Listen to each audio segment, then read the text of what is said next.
Today I want to go over the kip swing. The kipping swing is a foundational movement in gymnastics and CrossFit. The power for the kip is generated from your core.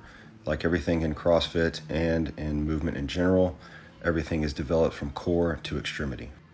To initiate the movement, you're going to push away from the bar with your upper body while kicking your feet slightly out in front of you. This will make your body resemble the letter C. From there, you're going to think about driving your armpits and your chest forward while kicking your feet backwards. As your head comes forward, we call that pushing your head through the window. And the further your head comes through your arms, the further back your feet need to go to counteract the movement. The goal here is to not start swinging back and forth, but the movement in your upper body and lower body will counteract each other to give you a net zero movement effect. It's important to stay tight throughout this whole movement, and the harder you kip, the more power will be generated and the higher you'll go.